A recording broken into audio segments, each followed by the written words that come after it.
Good morning, everybody. It's Christa Madrid, your realtor at Colorado Home Realty. Happy Monday, and my partner in crime, Brad from Independent Financial. Good morning. Good morning. Happy Monday to you. Oh, gosh. Yeah, let's not sing. I'm still in a good mood. I'm just kidding. So, Brad, today we're talking about ready for market.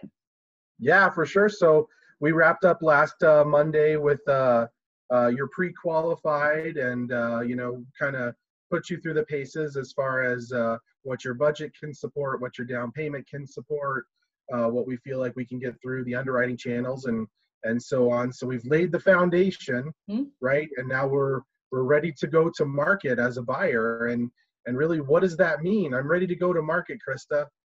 Brad got me pre-qualified. What do we do? Beautiful. Let me give Brad a call. I'll get your pre-approval letter. So if we find the house that you absolutely fall in love with, I'll have your letter available. I can write the offer at the kitchen table. How's that? That sounds like an awesome plan. And I mean, that's really about where it's at. I mean, at that point, you're truly actually going shopping, which is very exciting. And you're evaluating the properties that may or may not work for you, and you're setting up the visits, be it in person or virtual, right? Oh yeah. And so let's say they, what would you say on average, Christa, if you're gonna go actually show people houses? I mean, do you usually go like one at a time? Do you go four at a time? Like, what does it look like when you're going to market with somebody like that? That all depends on who we're shopping with. Right. Some people think they have an idea in their head of what they want, and we start seeing what they want only to realize it's not really what they want. And sometimes I realize that before they do. Yeah. So the second thing it depends on is inventory. Where do they want to be? Sometimes it's not about the marriage to the house payment. Sometimes it's about a marriage to that, plus the location, plus the parents' approval. I deal with a lot of first-time home buyers. So those folks who are important to them, such as parents, such as mentors, that help them make those decisions and looking for that approval. And if the approval isn't there, what we thought could be it isn't it at all. Now all of a sudden, isn't that amazing how things can change like that? Just and sometimes that's based upon emotion. Sometimes it's based on analytical fact.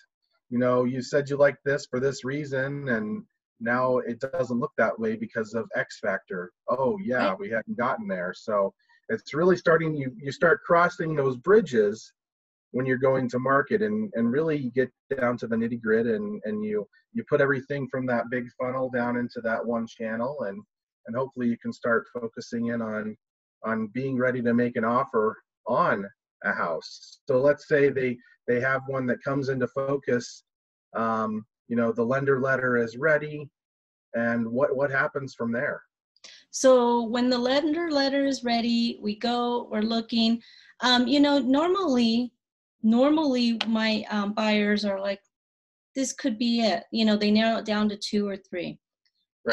Send those MLS sheets to the lender, and I say, we need numbers on these before we make an offer, because I don't want them to be emotionally committed under contract when they realize that payment is $80 too much for me.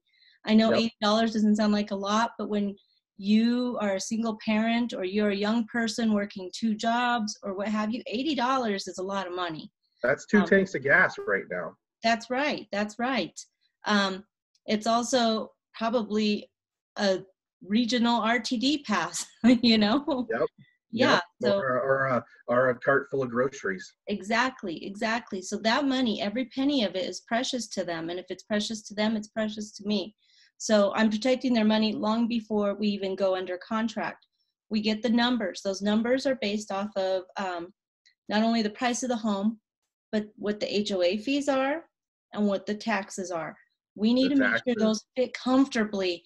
If they put the buyer at the top of their budget, their monthly budget, we can only expect that to increase. HOAs will always increase. Taxes will always increase when your house appreciates. Those two things we can never change. So we Right. need to make room for error when these things happen. Because this is Colorado. We're our own beast as far as market is concerned. We're likely to increase. I can't have my people living house poor. If they're telling me this is their budget, this is their budget. So it's my job to work closely with you, Brad, to ensure that we're staying within their budget and keeping their money out of their head. Right. You know, that we don't want them stressing. Yeah, and that's the great thing about being in a partnership like this when you're working with people who you know, like, and trust, because we've laid the foundation. We understand where the pain points are, you know, and just because there's a situation where they quote unquote qualify for something, you know, they may look good on paper that point, but it may be something that really pushes them and stresses them to the point where there's too much opportunity for failure. And so we have to look at those. So we get a property that's into focus. We work up the figures based upon the HOAs, the property taxes, and the payment is going to be a little bit bigger than we thought it was going to be. And, you know, maybe that's an elimination point, right? So we, you know, before you ever even go out and see it, before you put your heart in the shopping basket per se, you still get your head around it. You go out, take a look at it. So I do have a lot of my clients that are really kind of switched to that model where, like, we're interested in seeing this property. Can you run the numbers for us? Here's the numbers. Okay, we're going. Mm-hmm. You know, I think that really is a great way to make it happen. So you know what you're going in from an equation standpoint before you actually decide to write the contract. So they like it. You know, we ran the numbers. They're gonna see it. They're gonna write a contract. So Then what? one of the things I'd like to, like, before we even write the contract, is warn you about, you being like our consumers out there who are watching us, is if you bring your mortgage calculator and you're looking at numbers while we're in the house, that's not going to work. It's not going to factor in your mortgage insurance or your homeowner's insurance or your HOA fees. It might round about them, but that's even if it includes them at all. So that mortgage calculator will make that place look doable for you. And then when Brad runs the numbers and the numbers are higher, all of a sudden, Brad and I are the bad people. We're not your enemy. This is why we do this, because we don't want these terrible money gripping mistakes to happen to you. So we focus on the property. We know what the numbers look like. We go in, you absolutely fall in love. I write the offer. I write the offer ASAP. I've written offers at kitchen tables, in my car, out in front of the property. That's my favorite, especially when we had multiple showings and overlapping showings. I would write the offer right there in front of everybody else, and that would totally dissuade them from, forget it, she's already writing an offer, we're never going to get this, you know. And in some cases, I like your tactics. Oh, maybe it's unfair or dirty, but you know what? It's for my clients. I work for my clients. I don't work for the rest. I need to get my offer in strong and first. That's right. So, you know, it doesn't always work, but most of the time it does. Right now, you can't have those overlapping showings. So you just got to make sure your offer is strong with no error. You got to coordinate with my lender, which is you. That way, you don't get a call from somebody and you're like, oh, they submitted an offer? I didn't even know that. And I know that you wouldn't do that, but we can tell when you guys are playing it off, when you are caught off guard. We can't have that. So you're included in the offer all the way through, including the submission of the offer. Then you do the proactive thing. You give the listing agent a call, but that's because I've provided the information. I just can't assume you're going to know who it is and look them up. So I've provided that information. You're giving them a call. You're talking to them about our buyers, how awesome they are, what an amazing loan product they have, what a great work history they have, and how solid they are as borrowers. Based on that, offer accepted, yes. Now it's my job to give them a list of vendors if they don't have any already. We're going to start with inspectors. And during that time, I usually have the list ready to go, so I can just text it to them right now on the spot. But now I'm telling them, okay, guys, we're going to go mentally over that contract. In 3 days, I need you to turn in that earnest money. In 3 days, the seller needs to provide us the property disclosure. Within 1 week, we need to have that inspection, and we need to know what we're going to ask the sellers for. We need to keep that to health and safety items. And we just go down the entire list. Here are your options to come out of the contract, but here are their options to also come out of the contract. They don't have as many as you. So when we are dealing with them, when they have the option, we need to be diligent and careful so they don't pull the plug on you. Yeah, that's great stuff. And when we say the words contract, we're talking about serious business at that point, right? And that's right. We are under contract, you are under obligation, and you need to perform to contract. And so you got to follow the dates and times that are set forth there, and that's the part that helps you legally obtain the property and make it your own. So that's incredibly important steps to follow and to pay attention, not to worry or stress about, but to understand the importance of getting things done in a timely manner at that point. Well, I think it's important that they know that there is an exit strategy should they absolutely need one. And I think it's important that they know that that exit strategy doesn't come with a bad dream. I had a bad dream, so we're not going to buy it. Nope, that's not how this works. You're going to wait till the next deadline. Yes. And then we'll pull you out, because I always tell them it's my job to protect your money like a mama bear protects her cub. Yep, absolutely. Because if you don't approach it that way, there's some ways that they could potentially lose that earnest money, and that's going to get them out of the game. Another thing that I help them with is we're not inspectors by any means. I'm not an inspector, but I help them look over the home to look for obvious things. Is this going to be a problem with your inspection? If so, you're going to have to decide, is it worth it? If the seller decides they don't want to fix it, is it going to be worth it to you to do this fix? Because your inspection money, you'll never get back. That's going to cost you between $350 to about maybe $450, maybe $500. You're never going to get that money back. We need to make sure this house is inspection worthy and worthy of your money.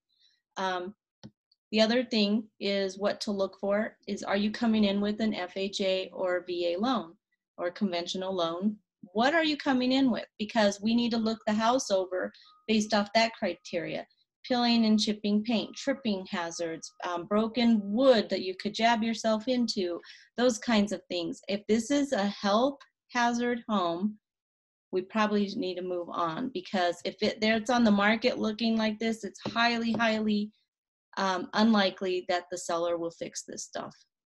Right. Yeah. And some of that stuff you can get away with on a conventional loan, but on an FHA or a VA or maybe even a USDA type loan, those are the types of things that an appraiser is going to hang up on, and they're going to, the inspection's never really presented to the lender, so the lender doesn't really know what's going on with the house. But if the appraiser points out, hey, there's a concrete step that's crumbling off the back porch, there's a stair rail or a banister missing where there's supposed to be one. There is peeling paint on the upper eave of the house. These are the types of things that at that point the appraiser is going to say, these items have to be fixed before you can ever call this property worthy of an FHA loan solution, of a VA loan solution. So then you're going to run into problems with underwriting, right? So very, very good point on, is this home worthy of your inspection money? Well, not only that, but you're talking about appraisal now. That's money that the buyer spent on that appraisal. What are those? $650, $700, maybe more, depending. Not, I mean, depending on the actual loan product itself and the loan size, I would say that it's probably for an average loan, an FHA loan, a VA loan, somewhere between 550 and 550 and 650 is a good rule of thumb. And if you're getting into the jumbo product and the larger loan sizes, you might see a larger expense. Or if it's an investment property, you might see a larger expense. So at minimum, between inspection and appraisal, at minimum, we're running the buyer at minimum $1,000 that they'll never see again. Right. Yep. That's why it's important to walk them through every phase of the dates and deadlines and through how to properly look at a home. You don't know. I don't even know when open houses are going to resume. I can't wait. You know me, I'm an open house junkie. Because I'm hosting open house somewhere, I may not be with my buyers elsewhere. They're going to be driving down the street. They're going to see this open house and they're going to steer off and go look at that without me. I need them to know what they're looking for. Right. Yeah, definitely. So you have to decide, you're in the romance of the offer, right? You've written the contract, you're under contract, you're excited to buy it, but you still have to cross the T's and dot the I's with regards to making an investment in the property between the inspection and the appraisal. Absolutely. And this is not the phase of being under contract that somebody wants to find out that their numbers are way higher than they expected, which is why we run the numbers before the offer is written, or why we should anyway. This is not the phase where we want something like that to happen. If we are pulling out at loan objection, I want it to be because somebody, God, I hope nobody does, but because somebody had a change of employment that they just couldn't wait on. They had no choice but to take it now. I want it to be for those things that happen that make life better that are uncontrollable right now. Right. Yeah, we should not have any large changes like that. So let's talk about that for a second. Not only you've gone under contract, right? You're doing all this stuff about buying the house, but guess what happens at that time too? Your loan changes from being in a pre-qualified status to being in what's called real deal status. And now you're getting disclosures from the lender, from me, right? Right. So you got pages and pages and pages of the contract that you just negotiated through. Now you got pages and pages and pages of disclosures that you need to go through. So you kind of got it coming from every side at that point. And it's important to know that you can be able to communicate and converse with myself and Christa during that process so that we can walk you through it, because it really does feel sometimes like you're drinking from the fire hose, even for seasoned veterans of home buying. There's just a lot of documentation involved during that time, a lot of numbers flying around, a lot of dates and deadlines. So be sure that as a consumer, you've done your evaluation process on the front end of this stuff, so that you can like and trust the people that you're working with, and be willing to have those deep conversations as things come up that you just don't understand. Absolutely. Also, if there's something that Brad's giving you in your loan disclosures, I will do my best to answer what I can, what is standard, what I'm used to seeing, but I am not a lender. I will likely refer you right back to Brad to ask those deeper questions, or I may turn around and ask Brad myself regarding those deeper questions. And then I'll just say, you know what, I really don't need to know. You should probably give them a call, and he will. And vice versa. If they're asking Brad about something out there in the field regarding the real estate, regarding the house, regarding something on the contract, Brad will answer to the very general, what he has seen, what's common, but specific wise, he'll probably refer you right back to me, or give me that behind the scenes phone call and say, hey, here's a concern, and you probably should give them a call. We do that to keep each other in check, checked and balanced, and also to again, to emphasize to you that we are working as a team on your better interest. We don't want to lose your money. We want to keep as much money in your pocket as possible. But above all, we want you to have the best experience possible, because this is an emotional process. Money flying, dates and times flying around. I'm already anxious. But in all seriousness, jokes aside, this is a time that's going to cause high anxiety, cause a lot of emotions. Some of those emotions run high in the realm of nitpicking at the family, some of them nitpicking at the spouse. I'm telling you, if it comes to that, don't nitpick at each other. Call me, nitpick at me, because it's temporary and it's not personal, but you're going to need that verbal punching bag. Do not take it out on each other. Above all, take it out on me. That's why they pay you the big bucks, right? We just want to make sure that this couple going into this house that they just committed 30 years to is going to be happy with each other, that they're not already thinking exit strategy once they move in. Yeah, well, it can be a very stressful time. It's very exciting. It's very romantic. The ideas that, but it's also like, hey, we actually have to move. Right. We actually have to put stuff in boxes. We got to make sure we hit these dates. We're calling movers. We're arranging pizza with friends so they can help us, all that stuff. There's so much going on during that time. So that just steers us right back to, like, put the foundation in place at the beginning. So as you build on the process, there's not a whole lot of surprises that are going to stress you more than need to be stressed. I think the biggest surprise when things are done right is getting to the end where they're looking at those final numbers from title and saying, wow, that's not as much as I thought it would be. Wow, that's not as bad as I thought it would be. That, to me, is one of the best feelings ever. Although I had nothing to do with it, it's a great feeling, because that's how I know I can trust the lender that's helping them. Yeah, and that's the mark of a good solution, where you can, we're always trying to under promise and over deliver, right? So that's right. If we show bigger figures than there need to be. A lot of lenders do disclose in the term CYA, and I'm sure that you guys can all know what that means. Yeah. But we always look to perform better than the initial numbers show. So. And we're going to have those conversations, and I'm going to let you know, hey, we disclose these items, but most likely these items are going to go away. We don't need them, but there's a chance, so we have to show that they exist. So usually that's what you end up seeing, is that the final figures look better than the initial figures. That's right. That's right. And it's better, in my opinion. I have people who say, well, this lender quoted me lower than this lender, and that's not always the best solution, because sometimes a lender will quote lower to win your business, and then things end up higher in the end, and that makes nobody look good.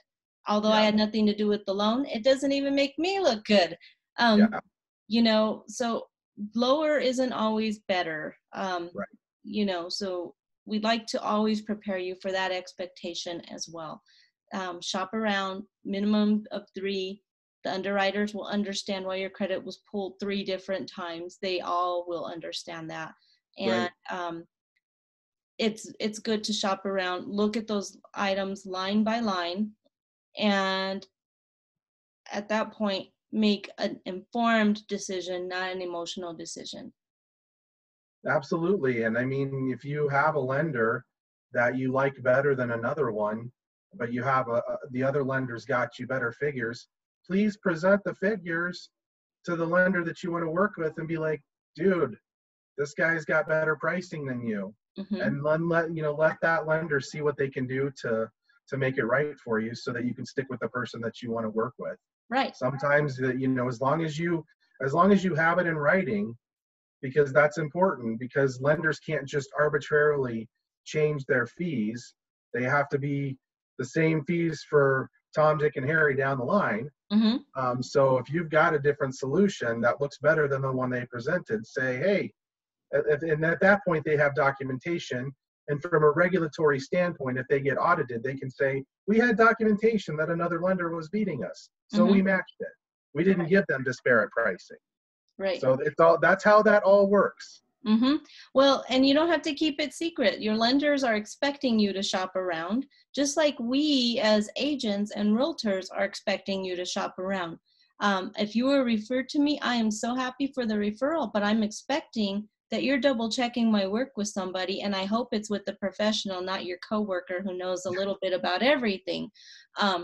You know, so we are certainly expecting to have our Q&A session going on as well. We don't expect this to be a big secret. It wouldn't surprise us. It wouldn't hurt us. It wouldn't shock us. So please, this is you, your future, your money. We couldn't encourage you more to do your due diligence and to let us do ours in terms of protecting you. Great stuff. I think this was a great session. You know, you are market ready, you're going in, and I hope that you know that Brad and I are looking out for you from day one. Amen to that.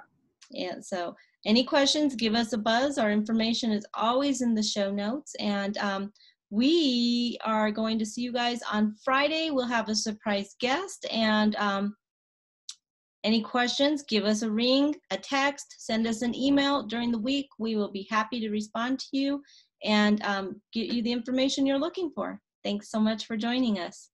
Thanks, everyone.